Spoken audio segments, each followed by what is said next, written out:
من حسن الاسلام مرء ترکہ ما لا یعنی.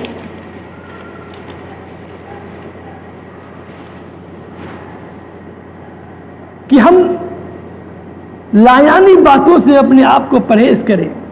لایانی باتوں سے ہمیں لایانی باتوں سے پرہیز رہنا ہے میرے دوستوں بزرگوں.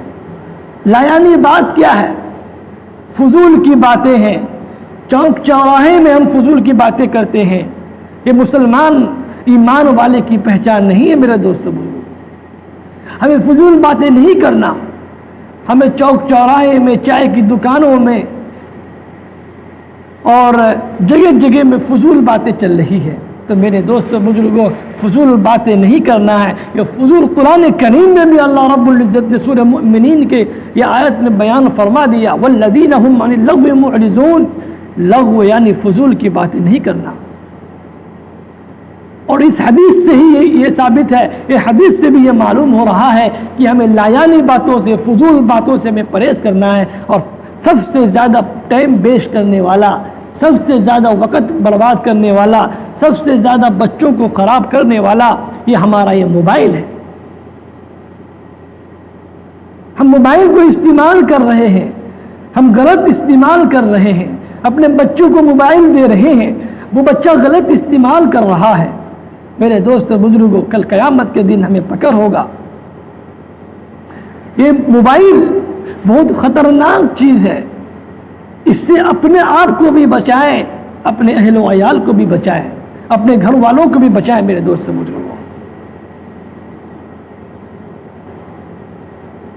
نہیں تو ان قریب وہ برائیوں میں پڑ جائے گا. نہیں تو ان قریب ان کی صحت ختم ہو جائے گی میرے دوست بزرگوں. تو یہ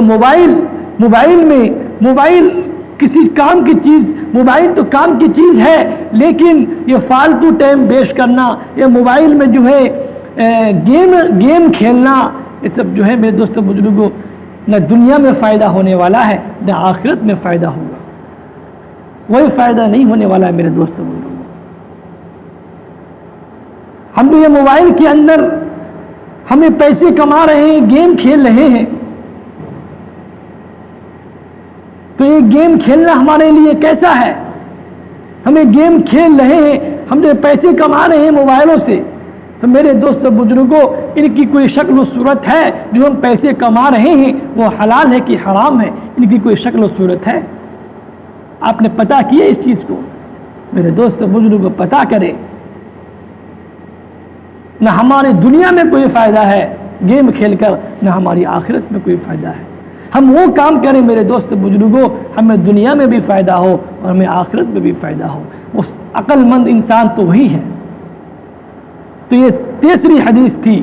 یہ دوسری حدیث تھی کہ لایانی باتوں سے اپنے آپ کو پرہیز کرنا، فالتو باتوں سے اپنے آپ کو پرہیز کرنا. کہ میرے بیٹے، حضرت حماد رحمۃ اللہ علیہ کو فرمایا امام اعظم ابو حنیفہ رحمۃ اللہ علیہ کہ میرے بیٹے اس پر عمل کر لینا. اور تیسری حدیث کیا ہے میرے دوستوں بزرگوں؟ تیسری حدیث یہ ہے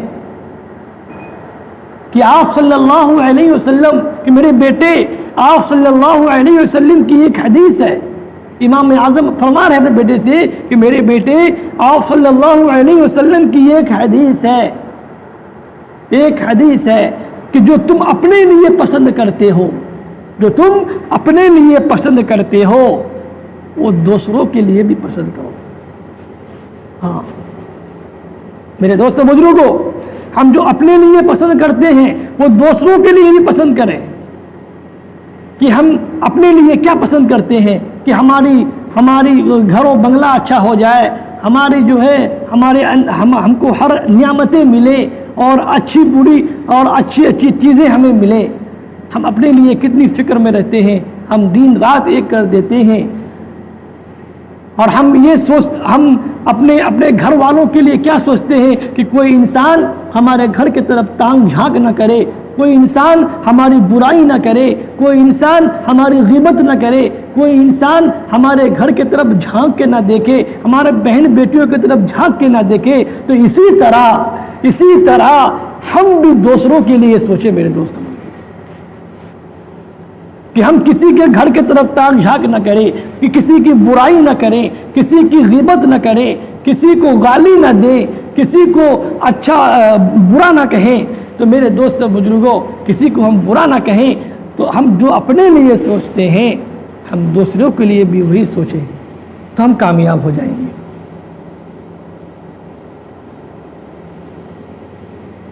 کیونکہ آپ صلی اللہ علیہ وسلم کی حدیث ہے کہ آپ صلی اللہ علیہ وسلم نے فرمایا وہ کامل مومن بندہ، وہ کامل ایمان والا ہو ہی نہیں سکتا جو اپنے لیے اچھا سوچے اور دوسروں کے لیے اچھا نہ سوچے۔ یہ آپ صلی اللہ علیہ وسلم کی حدیث ہے میرے دوست بزرگوں۔ ہمیں اپنے لیے جو ہم سوچتے ہیں نا، دوسروں کے لیے بھی سوچیں۔ ہم تب تک کامل ایمان والا مسلمان بندہ پکا سچا نہیں ہو سکتے ہیں۔ یہ آپ صلی اللہ علیہ وسلم کی حدیث ہے۔ کسی کے بارے میں ہم غلط نہ سوچیں، کسی کی برائی نہ کریں، کسی کی کینہ کپٹ نہ کریں، کسی کی غیبت نہ کریں۔ ہم اپنے آپ کو دیکھیں، ہم اپنے آپ کو جھانک کر کے دیکھیں کہ ہم کہاں تک ہیں، تب دوسروں کو دیکھیں۔ میرے دوست بزرگوں، اس حدیث سے یہ معلوم ہوا۔ تو چوتھی حدیث کیا ہے؟ چوتھی حدیث یہ ہے کہ الحلال بین، کہ میرے دوست بزرگوں، کہ میرے بیٹے امام اعظم ابو حنیفہ رحمۃ اللہ علیہ اپنے بیٹے حماد رحمۃ اللہ علیہ کو فرما رہے ہیں کہ میرے بیٹے، اللہ رب العزت نے حرام کو بھی ظاہر کر دیا، الحلال کو بھی ظاہر کر دیا کہ الحلال بین والحرام بین۔ اور کچھ باتیں جو ہیں بیچ میں رکھ دی، کچھ باتیں جو ہیں بیچ میں شک والی باتیں رکھ دی، مشتبہ والی باتیں رکھ دی۔ ہاں، مشتبہ اور شک والی باتیں رکھ دی کہ اگر یہ مشتبہ اور شک والے باتوں میں جو انسان پڑ گیا تو ان قریب وہ انسان حرام میں پڑ جائے گا۔ ہاں، ان قریب وہ انسان یہ مجتبہ والی باتوں میں اور یہ شک والی باتوں میں پڑ جائے گا تو ان قریب وہ انسان حرام کاموں میں پڑ جائے گا۔ تو میرے دوستو بزرگوں، ہم حلال کو بھی ظاہر کر دیے ہیں، ہم حرام کو بھی ظاہر کر دیے ہیں۔ ہمیں حلال اور حرام کی تمیز آنا چاہیے۔ ہم جو یہ مشتبہ اور شک والی باتیں ہیں ہم اس پہ نہ پڑیں۔ اگر ہم اس پہ پڑ گئے ہیں تو میرے دوست بزرگوں، ہم ان قریب حرام کھانے لگیں گے، حرام میں پڑ جائیں گے، ہمیں کوئی نہیں بچا سکتا پھر۔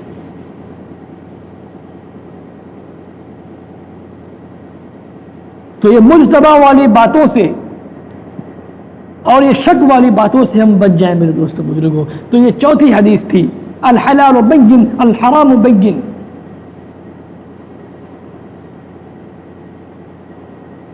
کہ مشتبہ اور شک والی باتوں سے ہمیں بچنا ہے۔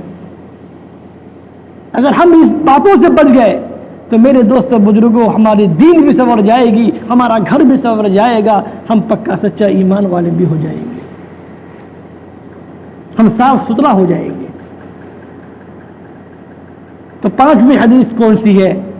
من سلم المسلمون من لسانه ویدی، من سلم المسلمون من لسانه ویدی، کہ حضرت امام اعظم ابو حنیفہ رحمۃ اللہ علیہ حضرت حماد رحمۃ اللہ علیہ سے کہہ رہے ہیں کہ میرے بیٹے، یہ پانچویں حدیث ہے کہ من سلم المسلمون من لسانه ویدی، کہ کوئی انسان، جو انسان اپنی زبان سے اور اپنے ہاتھ سے دوسرے مسلمان کو محفوظ نہیں رکھا تو وہ کامل مومن انسان اور کامل مومن ایمان والا ہو ہی نہیں سکتا۔ ہاں میرے دوست بزرگوں، اس حدیث کا مفہوم ہی یہی ہے، اس حدیث کی مطلب ہی یہی ہے کہ اس میں فرما رہے ہیں، واضح طور پر فرما رہے ہیں کہ وہ انسان محفوظ بھی نہیں ہو سکتا جو انسان اپنی زبان سے اور اپنی ہاتھوں سے دوسرے مسلمان کو حفاظت میں نہ رکھے۔ تو میرے دوست بزرگوں، ہمیں چاہیے کہ ہم اپنی زبان سے اور اپنی ہاتھوں سے دوسرے مسلمان بھی ہمارے محفوظ رہیں۔ ہم کسی کو اپنے عمل سے محفوظ رکھیں، کسی کو اپنے ہاتھوں سے محفوظ رکھیں، کسی مسلمان بھائی کو اپنی زبان سے محفوظ رکھیں۔ تو وہ کامل مومن انسان، کامل مومن بندہ ہو ہی نہیں سکتا۔ یہ آپ صلی اللہ علیہ وسلم کی حدیث ہے کہ ایک مسلمان کے ہاتھوں سے اور زبانوں سے دوسرا مسلمان محفوظ نہ رہے۔ تو میرے دوست بزرگوں، اللہ رب العزت ہمیں بھی اس پر عمل کرنے کی توفیق عطا فرمائے اور آپ کو بھی اس پر عمل کرنے کی توفیق عطا فرمائے۔ جو بھائی سنتیں نہ پڑھے ہوں وہ سنتیں پڑھ لیں۔ بقیہ حضرات سبحان اللہ، الحمدللہ، اللہ اکبر کا تسبیح پڑھنا ثواب زیر آخرت ہے۔ وما توفیقی الا باللہ۔